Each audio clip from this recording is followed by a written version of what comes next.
Okay, everyone, good evening. Let's begin. So tonight is week 4 of our tutorial. We're going to be talking about statehood and recognition in international law. Before we start talking about this particular topic, would any of you have any question, any concerns that you may wish to raise?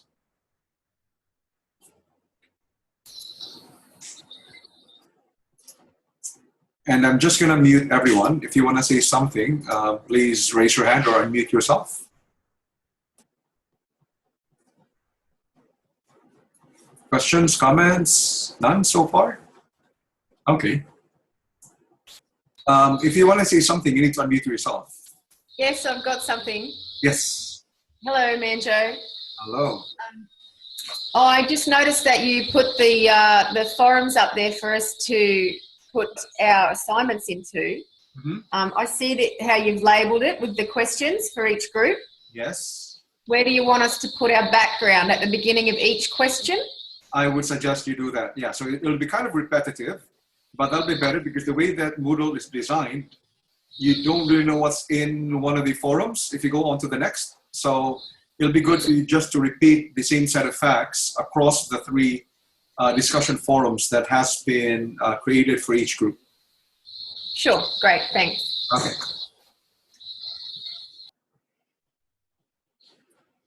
Anything else? Yeah. Yes. That would be? Tawanda.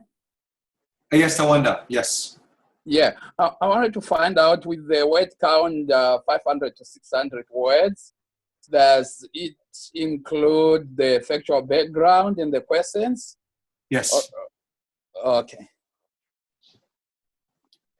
So as far as the 600 word count is concerned, that includes the facts and then the 3 questions. Thank you. You're welcome. Anything else? None? Okay, so tonight we're going to be focusing on states, particularly statehood and recognition in international law. This is an important question because, as we know, the most important international actors or subjects of international law obviously are states. And we know that the recognition of a state as a state in international law brings with it certain rights and certain powers. So that's one. So in other words, it's possible that there is a legal entity that is asserting that it is a state. This could be that it is a breakaway republic. Well, for some of you who are about my age or a bit younger by a few years, you would have remembered the breakup of the Union of Soviet Socialist Republic, the former Soviet Union as we knew it in the 1990s. And then the breakup as well of Yugoslavia, the Federation of Yugoslavia. And this led to the breakup of these major federations into smaller states. And the bigger question then was that how do we know that a breakaway entity is in fact a state in international law? Because there is, as I said, there is an advantage to an entity being recognized as a state. Because then, if it is a state, it is entitled to certain rights. It is entitled to certain powers. The power, for example, to enter into diplomatic relations or to enter into international relations with other states is limited to states.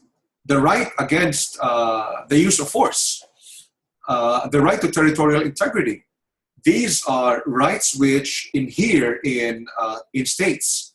And so therefore, if you have a legal entity that hasn't been recognized yet as a state, then it leads to a lot of questions as to what its powers might be and what its rights might be in international law. So this particular question is really crucial. And we need to begin by determining what exactly is a state in international law, and what is the role of recognition in international law. So tonight, but this is not to say that other subjects of international law are not important, because as we said, we know of international organizations, which are also subjects of international law. Even individuals can be subjects of international law. Transnational corporations can also be subjects of international law.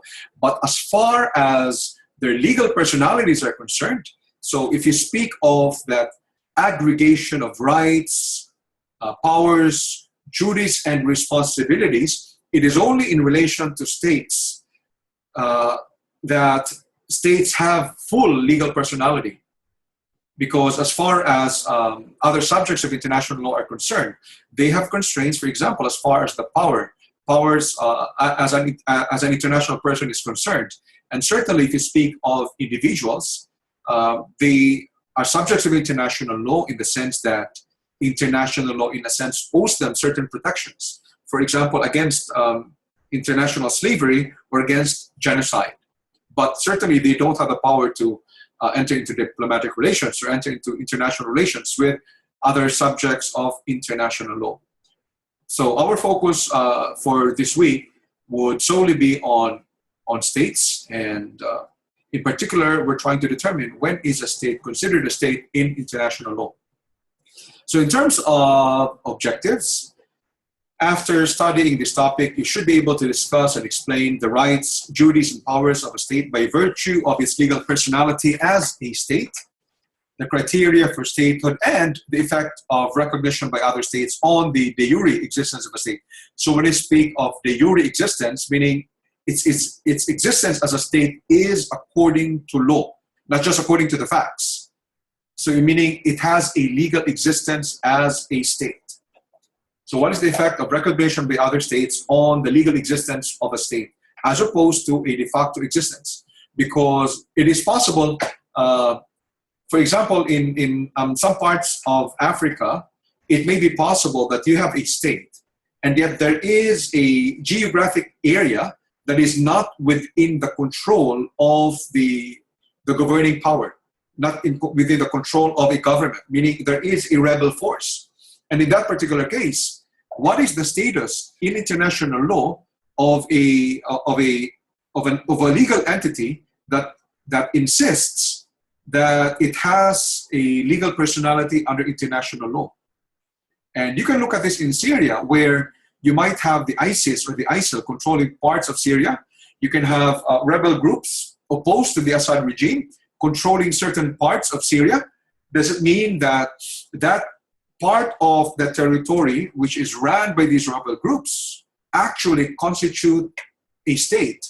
Because if these legal entities which are actually governed by rebel groups against the Assad regime, if they're considered to be states under international law, then they have certain rights and they have certain powers under international law, including the right for other states to respect their territorial integrity and their territorial sovereignty.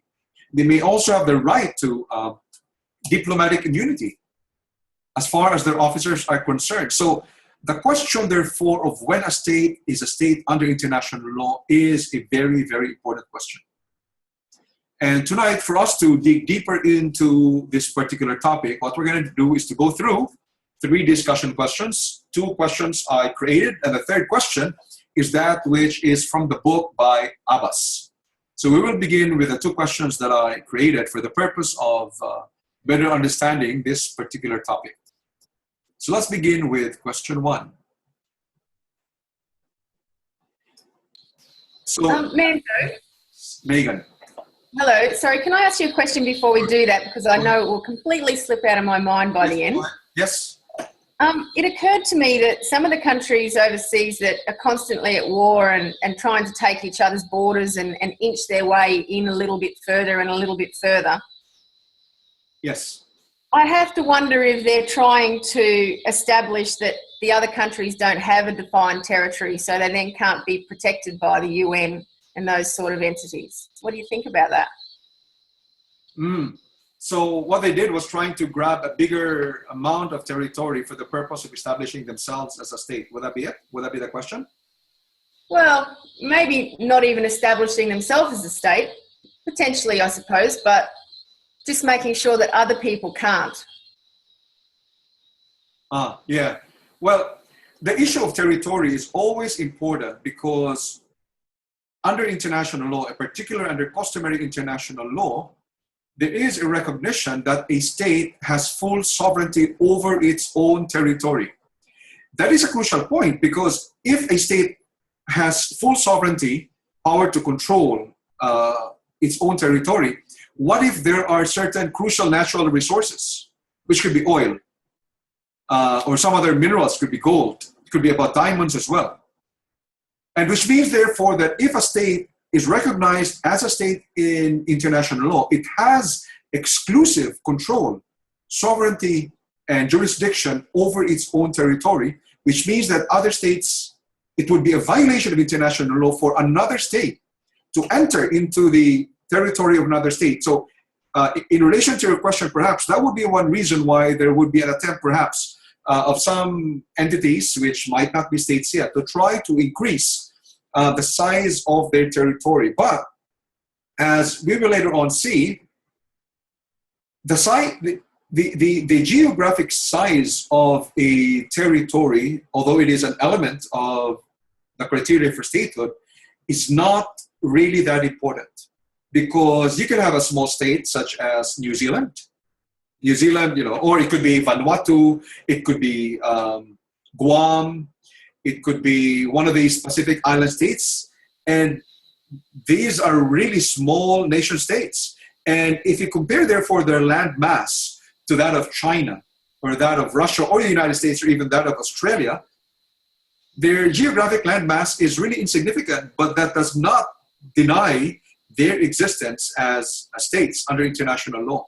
So, yeah, I guess it wasn't really the size that I thought might have been relevant. It was more the fact that as long as the, I'm going to say enemy, for want of a better word, could prevent them from establishing their defined territory, then, that would disallow them from being a state, because that's one of the criteria under the Montevideo Convention. Yeah, but that's really problematic these days because much of the geographic land mass of the world is already under the jurisdiction or control of a particular state. So in other words, the attempt of a state to increase its land mass or its controlled territory will likely mean that it is intruding into the territory of another state, which would be in contravention of the norm of customary international law against territorial sovereignty. And you can look at it from the viewpoint, for example, of what's happening in Israel, where even up to now, there is that question of, does the state of Palestine exist? And to what extent does the state of Israel, up to what extent is the state of Israel able to continue to control parts of the territory which is actually sought to be asserted by the state of Palestine as being its own? And given that they are locked in the same geographic landmass, what it only means is that the attempt of one state to increase its territory can only be done at the expense of another one, and could potentially involve a breach of the norm, a customary international principle of territorial sovereignty. Now, because you raised that question, I think it'll be good to jump first to question number 2, because this involves the question of territory. Now, before I look at this question, what I want to say is that this is more than just a theoretical question. Look at it from the viewpoint of what's happening in the South China Sea. If some of you aren't familiar, what China has done was to build artificial reefs. Some of them are artificial, some of them are natural, in the sense that there are existing islands in the South China Sea, which China has then sought to enlarge by constructing on it. So they're kind of reclaiming the land from the sea. And so China has begun to expand the land mass of these areas. And as a practical matter, for example, what if there was somebody who decided to put up his own state, so to speak, by reclaiming some island in the Pacific, and then made it larger so that it becomes habitable? Could that possibly be the basis of a state if people decided to live in that island? Or what if it were actually, what if it would consist of artificial reefs? For some of you, I don't know if you came across the movie by Kevin Costner, which was, what was that? Waterworld, I think, is the title, in the 1990s, where the assumption was, you know, that a lot of the land masses had been submerged, I think, if I remember correctly, because of some storm. And people then began to live in artificial reefs. Could an artificial reef be the basis of a territory so that a state can then be formed out of an artificial reef? So that's kind of the context. It's an interesting question. So let's begin by looking at this particular discussion question. So James Goodwill is a brash and visionary billionaire, and he has created a series of artificial islands somewhere in the high seas that was outside the territory of any state. So it is unclaimed, terra nullius. He then developed the artificial islands to make them habitable, and he invited people for a fee to become citizens of the new state that he was creating. Over 5,000 individuals subsequently started living in Goodwill's islands.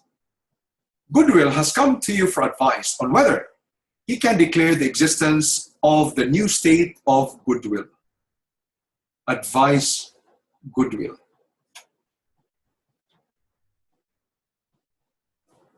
What do you think?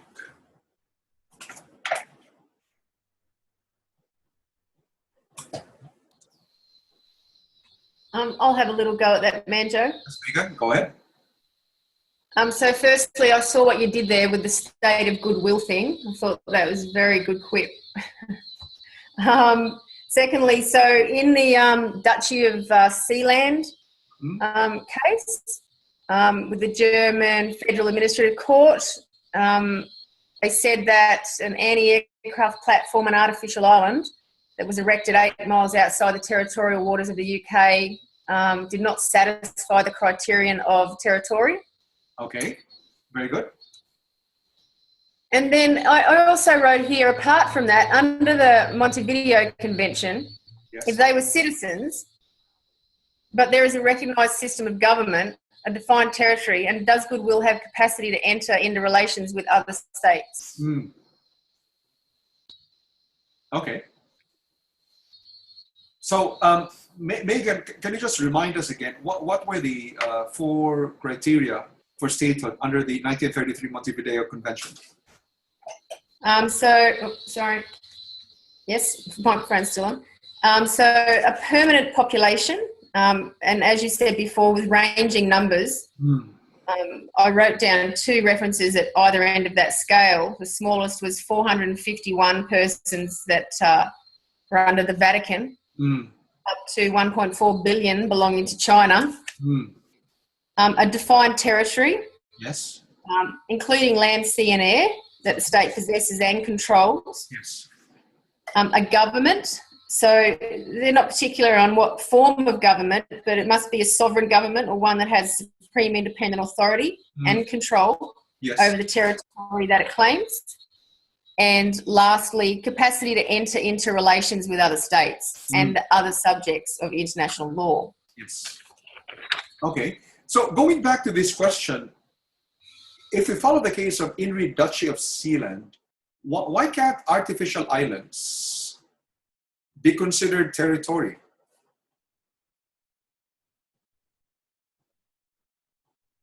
Would anyone know?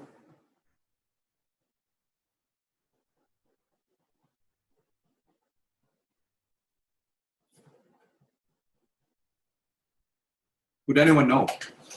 So the ruling is, in the case of INRI Duchy of Sealand, which was a German federal case, the ruling of that court. So this is not a public international matter, but this is a ruling of a municipal jurisdiction, which we know is a source of international law.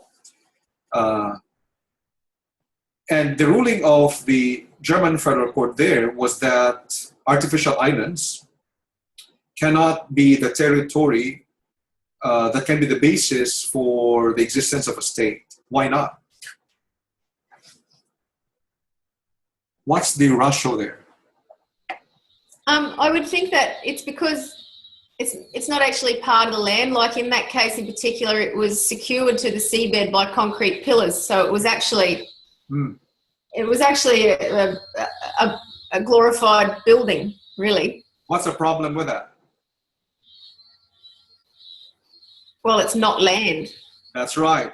So very good. So if you follow the case of Inuit Duchy of Sealand, as historically understood and as legally understood, territory must initially connote not just the seas, but land. It has to be natural land. So if you have an artificial island, especially one made of concrete pillars and so on, that's not natural land. So the requirement is there must be natural, it must be land that is natural. So it is possible, for example, for land to be reclaimed from the sea, assuming it is an island. So the island can then be expanded by reclaiming land from the sea, that's fine.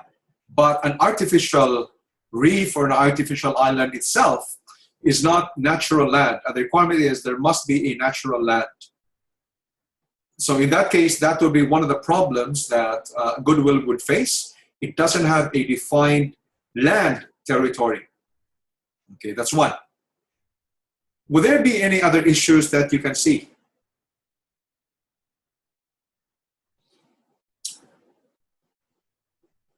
Assuming that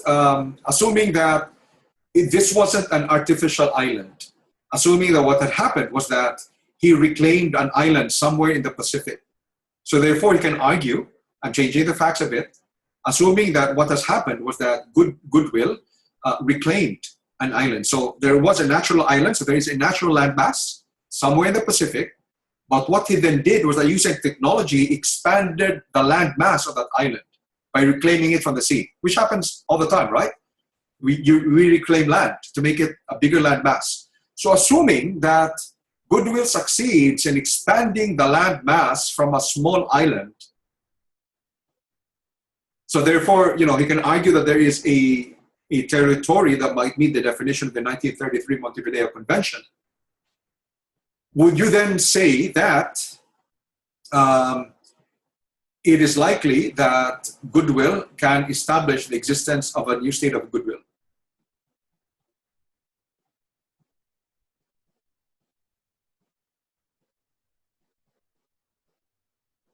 What do you think? I see somebody, there's a chat, is it? Okay, from Katrina, there would be a requirement that it would have to be recognized as a state by other states. So that's possibly one. In relation to the population, the permanent population, any comments on that element there? Ben here. Ben, yes? I guess the question might be when does a population become permanent?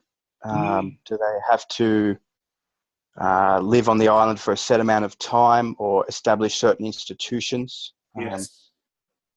I don't have any authority on that, so I can't really expand on it further. Yes. That's a question it might raise, though. So you're actually right, Ben. The other problem that Goodwill would have to confront is a problem about the permanent population.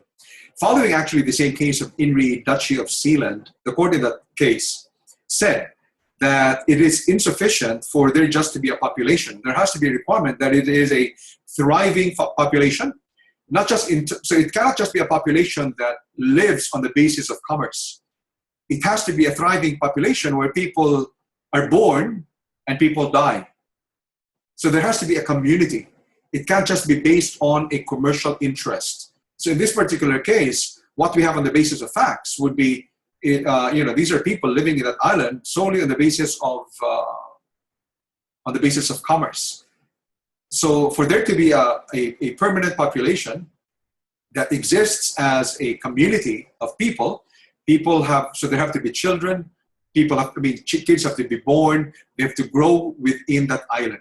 So that is another requirement for the state of Goodwill to be recognized as a state. So that would be a problem.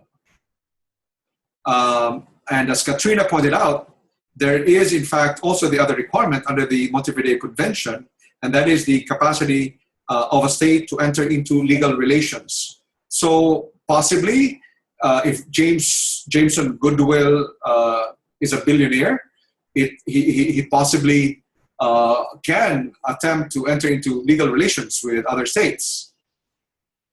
So he might meet that particular criterion, because remember, this aspect about entering into relations with other states, more than just being a legal question, is actually a political question. And so we see it happening in the field of international relations, that some states may recognize a government or may recognize a state, whereas others will not. So for example, the state of Israel is generally recognized by most states, but initially the state of Israel was not recognized by most states. The state of Palestine, for example, is not recognized by the United States or by Israel, but under international law, it is recognized as a state. So this aspect about the capacity to enter into legal relations, it is not just a legal question, it is essentially a political question as well. So what we need to look at, therefore, is that question of whether or not a legal entity that seeks to establish its existence as a state is meeting the four essential criteria of the 1933 Montevideo Convention. Okay, so moving on. Let's go back to the first question. So Jack Smiths, as Premier of the province of Ontario, with a population of over 4 million, has been fighting for the independence of his province from the Commonwealth of Lunario, a federation of provinces. His actions are motivated by what he perceives as a failure of the federal government of the Commonwealth of Lunario to properly meet the needs of the province of Ontario. A referendum legally organized by Smiths in his province overwhelmingly expressed support for the independence and creation of the state of Ontario. Such separatist initiative of the province of Ontario was vehemently opposed by the Commonwealth of Lunario, which refused to support the former's plan to declare independence. Smiths has come to you for advice on whether he can declare the existence of the new state of Ontario, advised Smiths. Now remember, there are in fact a number of separatist movements that exist in various parts of the world today, including in Turkey, in Syria, even in Spain. So there's the Basque separatist group. There's also a separatist group in Peru, in Colombia. So the question really is, as far as the separatist movements are concerned, when can it be said that they've actually formed a state? Okay, so going back to this particular question, how would you advise Smiths on the basis of the facts?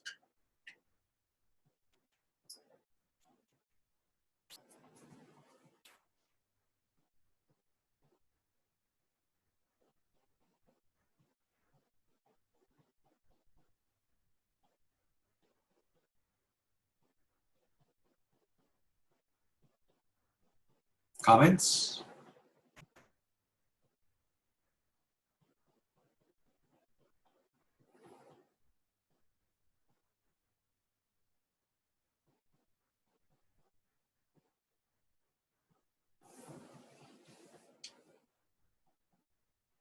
Volunteers?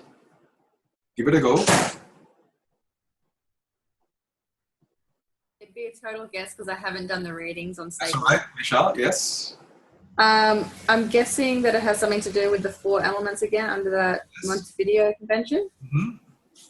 Mm-hmm. So permanent population, I think you'd get up on, because obviously there was people living there for a long time before they sought independence. Defined territory, you'd assume that they've worked out what they want. Yes. The government and the capacity to enter into relations, I think, would be what's problematic, because the government aspects required an element of control, and I don't know that they would have that at that point. So was it element 3 or 4 that you were referring to?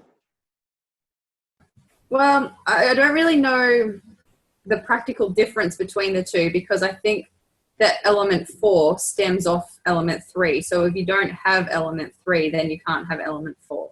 Very good. So that's right. So the problem with the scenario here in relation to Smiths is that the province of Ontario is actually part of the Commonwealth of Lunario. So therefore, the province of Ontario does not have a sovereign government because its government is part of the Commonwealth of Lunario. Any actions by the province of Ontario is actually under the, much of the powers of the province of Ontario are actually subject to the control of the Commonwealth of Lunario. So even in relation to the territory of the province of Ontario, that would still be limited and subject to the control of the Commonwealth of Lunario itself. So the bigger problems, therefore, of the province of Ontario is that, one, in relation, for example, to the defined territory, it is assumed that it is a territory that it has sovereign control over. And in this case, the province of Ontario cannot claim that the territory over which there is a province is actually under the sovereign control of the province or the government of the province of Ontario. So that's the first problem that they have.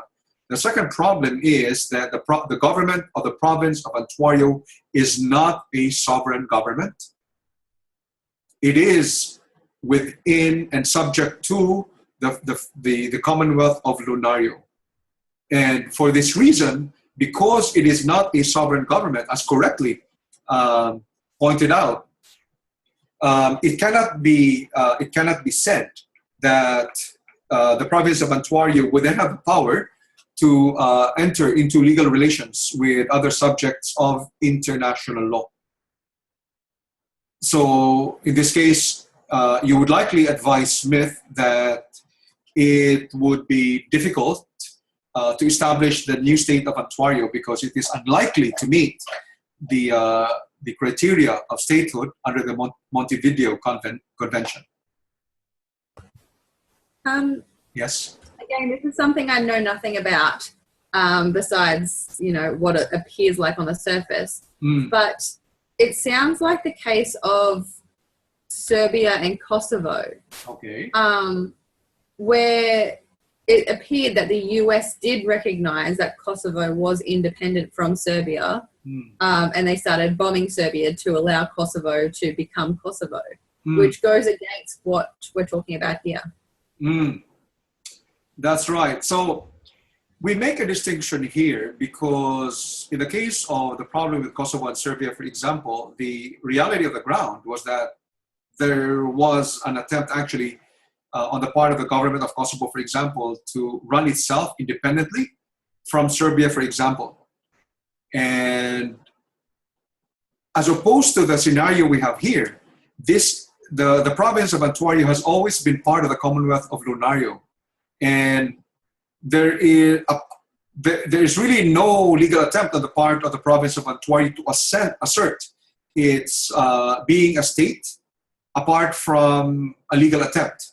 In the case of Kosovo, it was willing to fight its way as a state. So it was trying to separate its identity from the state from Serbia by going to war against Serbia.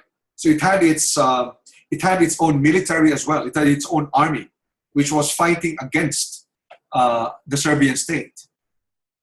And so to that extent, therefore, the fact that in the case of Kosovo, it had its own army and it was going to war against Serbia, that can clearly be an indication that the territory of Kosovo was one that was within the sovereign control of Kosovo. It was able to assert its control because it had its army. So in other words, another state can't just barge into Kosovo to claim part of its territory that was being controlled by Kosovo. It had the army. And so, yes. Sorry, by extension of that theory, yes, if the province of Ontario were to create its own army, yes, and raise arms against the Commonwealth, yes, then it would appear that would be an acceptable way for them to gain independence. Possibly. Or at least allowed to raise arms, right? Yes, possibly. Isn't that the answer before? I mean, there's nothing in international law that would prevent a breakaway state from building its own army. Certainly, no. In fact, the fact that a state has its own army is an indication of two things. One, it can control, it can have territorial sovereignty. And two, it can assert itself as a sovereign government that is not subject to the control of another government. Because it has its own army, assuming that, in this case, the Commonwealth of Lunario attempted to control the actions of the province of Antuario, which had its own army, the Commonwealth of Lunario would likely be unable to do that because it will have to face the army of the province of Antuario, if there was such an army. So the ability to assert your own control and supremacy within your own territory, not on the basis solely of legal means, meaning by going to the United Nations General Assembly, but simply because you have an army of your own which guarantees that you have effective control and sovereignty of your territory. That is a crucial way, actually, by which a breakaway state can be created. And that is often what happens. So the answer to the question is violence. Not necessarily, because if you follow Sun Tzu, he's actually saying that the road to war, that the road to peace is through war. And what he's actually saying is that if you have the army, if you have the military might, then perhaps there is no reason to go to war because your enemies know you and they will not go to war with you. So it's not about the violence per se, but the potential for violence. That becomes a deterrent. And that is the reality of international law. So you look at when Taiwan ceased to be part of mainland China, it was because Chiang Kai-shek had his own army. I think that reflects really poorly on us as a species. Mm-hmm. Yeah, but that's the reality of it. I mean, that's the reality of it.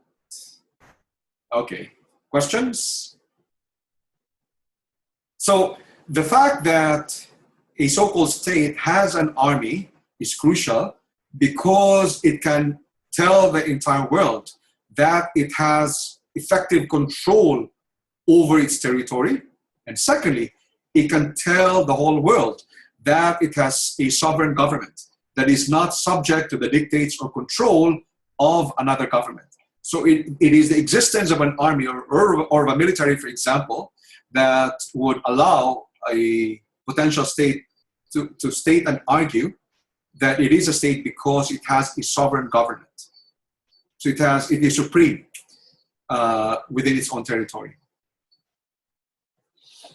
Okay, so let's now move on to the question in the book of Abbas.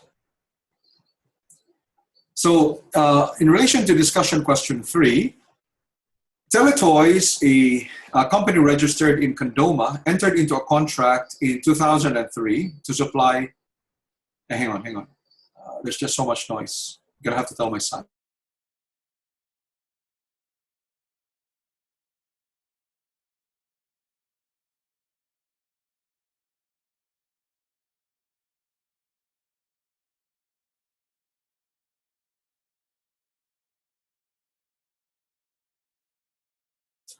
Okay, so Teletoys, a company registered in Condoma, entered into a contract in 2003 to supply Rotamo State Department with 500 plasma units during the reign of General Blast in Rotamo. Although the military junta overthrew the democratic government in 2005, Condoma never recognized it until it was overthrown in 2008 by another military junta led by General Rowe. Teletoys has brought an action against Rotamo following the refusal of General Rowe's government to pay Teletoys money due under the contract. Rowe's government argues that since Condoma never recognized Blast's government, it cannot bring an action against it. Advise Teletoys.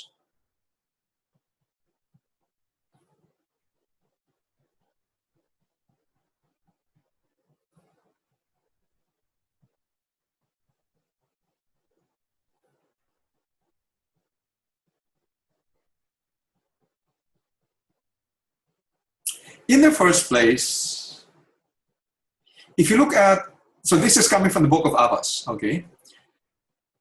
Teletoys has brought an action against Rutamu. As far as this action is concerned, is this an action by one state against another state? So in other words, is this an action that is likely to be brought before the International Court of Justice, for example? What kind of action is likely in this scenario? At first blush, it doesn't look like an international law question because Teletoy is a company and not a state. That's right. So if you look at this, what kind of action is likely brought against Rutamu? What is the forum? Is this before a local court, a municipal court, or is this before an international tribunal or an international court? Just for us to clarify. It seems to be a contract issue, so the contract might specify a jurisdiction or a locality for it to be tried. So I'd imagine it wouldn't be in the ICJ or. That's right. That's right. So this is likely going to be an action before a local court. Okay, good. So at least we've cleared that subject, but the issue about international law would still be relevant as far as the municipal court is concerned. How would you advise Teletoy? So before a local court, this is probably going to be a case filed in the state of Rutamu by Teletoys. So the state, so the Teletoys, a company registered Kandoma, is likely filing an action before a court in Rutamu against the government of Rutamu. How would you advise Teletoys in relation to the action it is taking against the government of Rutamu?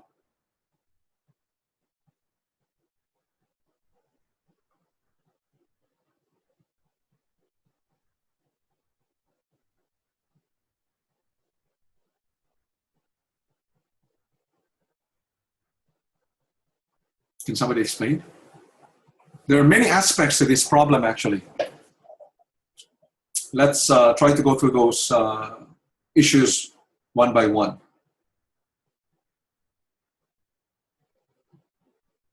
What is the relevant international law issue here that is involved? One of the relevant international law issues. Is it recognition? Okay. Go on. Yes, Michelle, go on. That's all I got. Yes. But it's the recognition aspect, which is the problem. Okay. So is it recognition like a state, for a state to recognize another state? Okay. So it would seem from the facts that Kandoma never recognized the government of one of the governments of Rutamu, which was under the reign of General Blast. So this was a non-recognition by the state of Kandoma of the government of General Blast. Now, the non-recognition by Kandoma of the government of General Blast, is that the same as non-recognition of the state of Rutamu? That's the first question. I don't think it is. Okay, so what does that mean, Michelle?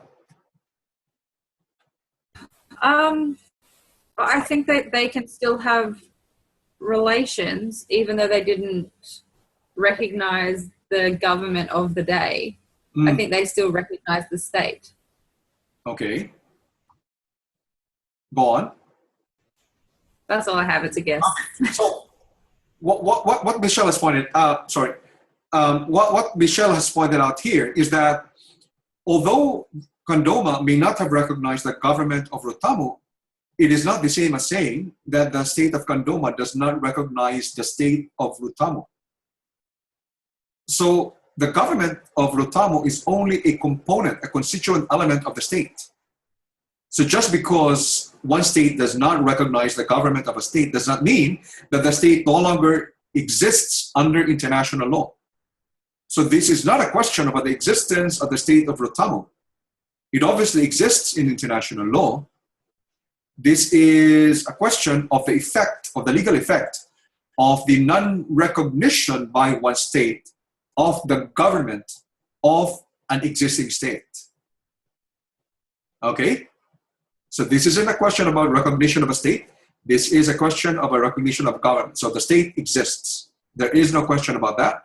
But what is the legal implication of the non-recognition by one state of the government of another state? So that is the other question there. Does it have something to do with the fact that Teletoys entered into a contract with Ratamu's State Department? Okay. Is that something to do with the government of the day? Yeah. So the question there, so that brings to the basic question really is, what is the legal effect on the contract that is entered into by Teletoys? What is the legal effect on the contract, or what is the status of the contract if the contract that Teletoys entered into was with a government that the state of Condoma did not recognize? Does it impair the validity of the contract? Does it make the contract void? So the fact that Teletoys, a company registered in Condoma, entered into a contract with a government that Condoma did not recognize, did that impair the validity of the contract? That's one of the questions there. I would say not, because I think Teletoys is making a private contract, and therefore the state recognition doesn't matter to that particular contract. Okay, so that's correct, Michelle. Okay, that's correct. So in principle, if you examine, if you look at it, it would be too sweeping to say that all contracts would be invalidated simply because a particular government or the government of the day is not being recognized by another state. That seems to be too sweeping. It can lead to injustice. So imagine, contracts can't just be commercial contracts. It could be questions about marriages. Would it mean that the marriage cannot be recognized by another state because the marriage was between parties that belong to a state whose government is not being recognized by another state?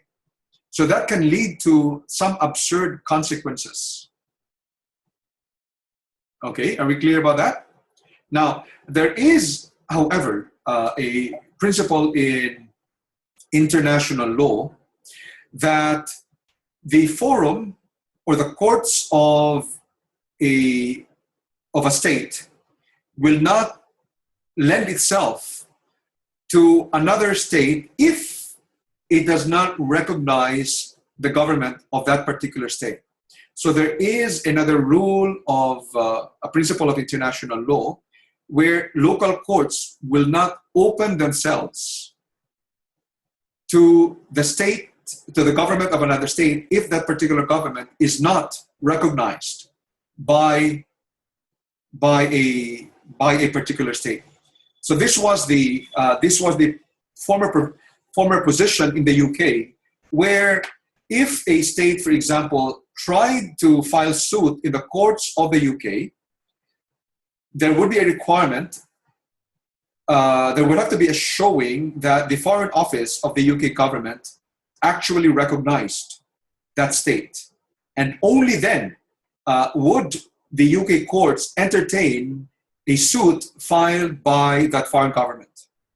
So there had to be, previously prior to 1981, there was a requirement on the part of UK courts that the UK Foreign Office issued a certification that it actually recognized the government of this particular. They actually recognized that particular government that had sought to file suit in a local UK court. But that practice has been changed as of 1981 because now the Foreign Office of the UK no longer issues certifications. What has now instead happened is that there is now an implicit recognition, which kind of leaves an open question as far as the courts are concerned, because there is no clear express declaration on the part of the Foreign Office as to the status of a foreign government. Okay, so that is part of general principles of international law, that a local court would typically only open its courts to the government of a state of which that government has been recognized as a government by the state of that local court. So that's one.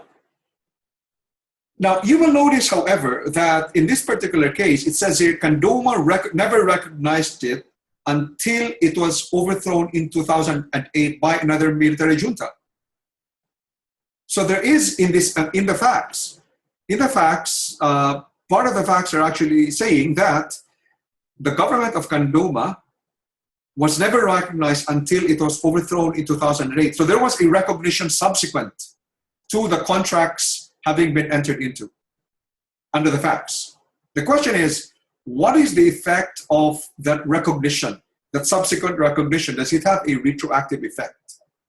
So assuming that initially, if you follow the principles of international law, that a local court will not lend itself, will not lend its legal processes to a government over which there is no diplomatic relation, or that the government of that local court has not recognized the government of another state. So the courts will not entertain a suit. What is the effect of the subsequent recognition? Would it have a retroactive effect? I feel like it would if that was the only threshold. So if recognition was the only test, once it's recognized, then they would have jurisdiction over the former period. That is correct. So Michelle is also correct on that point, that the moment there is a subsequent recognition of a previous government, it has a retroactive effect, so that it is as if the previous government had actually been recognized by a particular government. So therefore, there would have been no legal impediment to Condoma, the Steletois, filing suit in the state of Rutamo. Okay. Any questions before we end tonight's session? So tonight, we were able to examine the criteria of statehood following the 1933 Montevideo Convention. We were also able to clarify the meaning of a defined territory, so that although the size of the geographic territory is not really that important, it is necessary that it has to be a natural land. There has to be a natural land mass. In other words, an artificial island or an artificial reef will not meet the definition of a defined territory under the 1933 Montevideo Convention. We've also talked about sovereign government, so that what is a requirement is that there is a sovereign government that is able to assert its supremacy within its defined territory. And so therefore, a province, for example, that is part of a particular federation of Commonwealth cannot assert that it has a sovereign government, because a provincial government will always be subject to the control of a central government. So we've discussed that. We've also discussed the issue about capacity to enter into legal relations, which essentially is a political act which can have legal consequences. Okay, so any questions before we end tonight's session? So next week, we have a term break that gives you an opportunity to focus on the group assessment, because by week 5, the group Moodle-led discussions would be due by week 5. So you have enough time to work on your assessments. So if there are no questions, we end tonight's session, and I thank everyone again for being here tonight and for engaging actively in tonight's session. See you in 2 weeks' time. Good night. Bye. Thank you. Thanks, Manjo. Good night. Thank you.